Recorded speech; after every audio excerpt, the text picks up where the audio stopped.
Welcome to my channel. আমি নূপুর সাহা, ঢাকা, বাংলাদেশ থেকে। এই তো আজ একদম অন্যরকম একটি ভিডিও নিয়ে চলে আসলাম তোমাদের মাঝে। গ্রেট মেশিন দিয়ে আদাগুলো এভাবে কুচিয়ে নিয়েছি, গাজর কুচিয়ে নিয়েছি, পেঁয়াজ একদম চিকন চিকন করে পাতলা করে কেটে নিয়েছি। টাইটেল থাম্বনেল দেখে তো বুঝে গিয়েছো আজ কী তৈরি করব। সেটা দেখতে হলে আমার সাথেই থাকো আর দেখতেই থাকো। আর সবাইকে নমস্কার দিয়ে শুরু করছি আজকের ভিডিওটি। আর এখানে নিয়েছি দেশি রসুন, আমি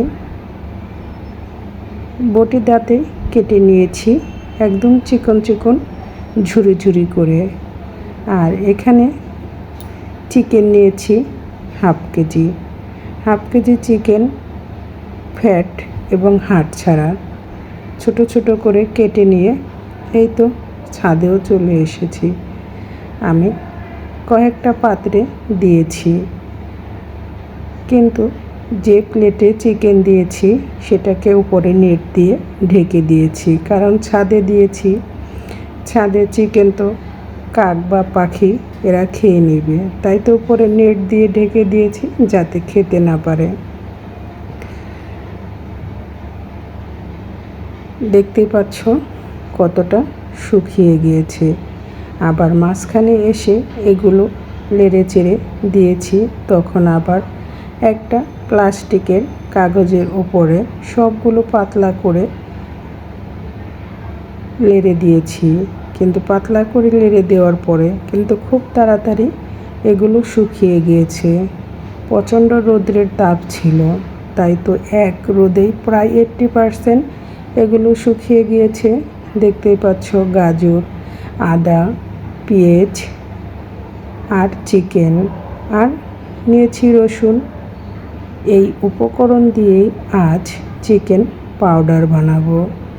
আমরা ঘরে তৈরি করতে অনেক সময় ফাস্টফুড তৈরি করতে চিকেন পাউডার লাগে,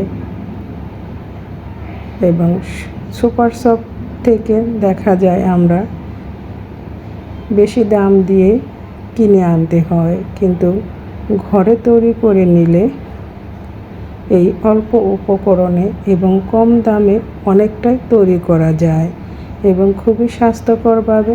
আমি চিকেনগুলো উল্টিয়ে দিচ্ছি অপর পাশ, যাতে ভালো করে শুকিয়ে যায়।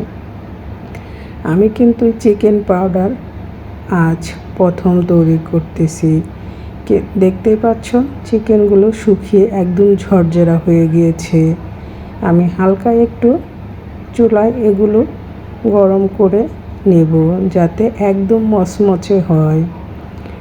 আমি প্রথম তৈরি করলাম, কিন্তু প্রথম যে এত সুন্দর চিকেন পাউডার তৈরি করতে পারবো ভাবতে পারিনি।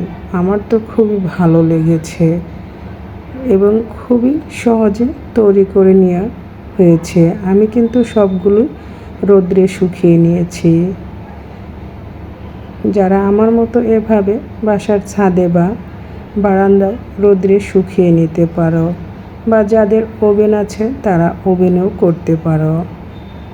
আমার ওভেন আছে, কিন্তু ওভেন এটা আমি করিনি।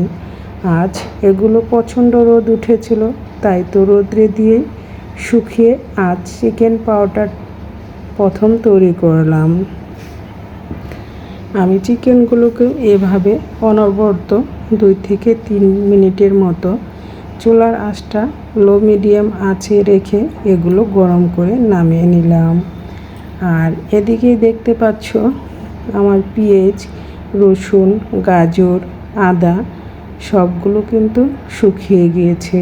এগুলো একটু হালকা এভাবে গরম করে নেব যাতে একদম মচমচে হয়ে যায়।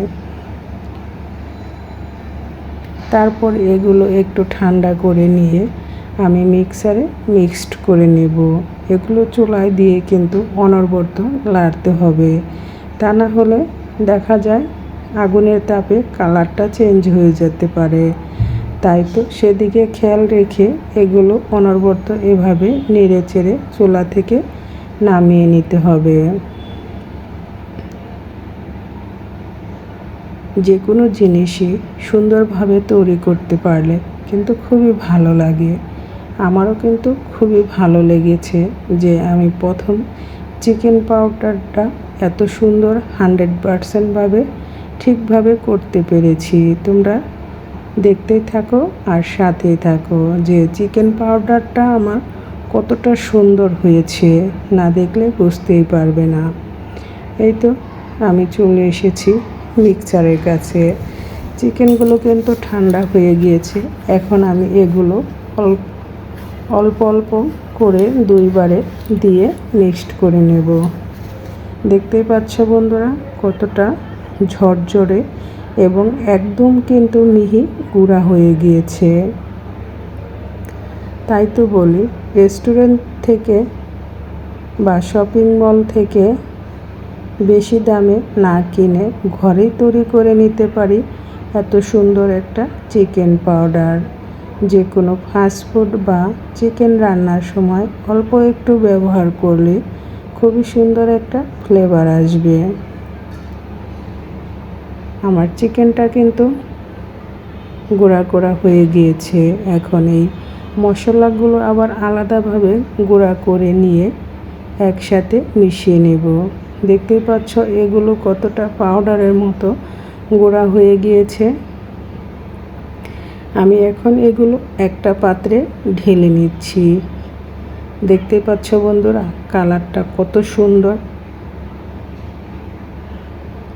যারা চিকেন পাউডার তৈরি করনি একবার হলো আমার মতো ট্রাই করে দেখো, খুবই ভালো লাগে করতে এবং কালারটাও খুবই সুন্দর হয়েছে।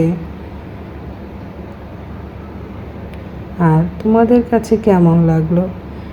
আর এটা 6 মাসের মতো ব্যবহার করা যাবে। তাই তো আমি একটু 1 টেবিল চামচ লবণ দিয়ে দিলাম যাতে এটা ভালো থাকে। লবণটা কিন্তু আমি চুলায় ভেজে দিয়েছি। এর সাথে এখন মিক্সড করে নিলাম। এটা নর্মাল ফ্রিজে রেখে 6 মাস ব্যবহার করা যাবে, কোনো নষ্ট হবে না এবং কালারও চেঞ্জ হবে না। কাছে কিংবা দূরে যে যেখান থেকে এই মুহূর্তে আমার ভিডিওটি ফুল ওয়াচ করলে নতুন পুরাতন বন্ধু সবাইকে অনেক অনেক ভালোবাসা ও ধন্যবাদ। যারা দেখতে দেখতে একটা লাইক দিতে ভুলে গিয়েছো প্লিজ একটা লাইক দিয়ে ভিডিওটা কন্টিনিউ করো। আর আমার চিকেন পাউডারটা তৈরি করা তোমাদের কাছে কেমন লাগলো অবশ্যই লাইক কমেন্ট শেয়ার করে আমার পাশে থাকবে। আমি কিন্তু খুব সহজেই তৈরি করে নিয়েছি এই চিকেন পাউডারটা। এখন এগুলো আমি একটা পাত্রে ভরে নর্মাল ফ্রিজে রেখে দেব। দেখতেই পাচ্ছ কতটা সুন্দর এবং কালারটাও কত সুন্দর হয়েছে। আর নতুন বন্ধু যারা আমার ভিডিওটি দেখতেছো তারা ভালো লাগলে চ্যানেলটা সাবস্ক্রাইব করে পাশে থাকা বেল বাটনটি অন করে আমার পরিবারে থেকে যেও। আমিও সময় সুযোগ মতো তোমাদের পরিবারে চলে আসব। এই তো আমি একটা পাত্রে ভরে নিচ্ছি। ভরে এগুলো এখন নর্মাল ফ্রিজে রেখে দেব যাতে এর স্বাদ গন্ধ কালার সবই ঠিক থাকে।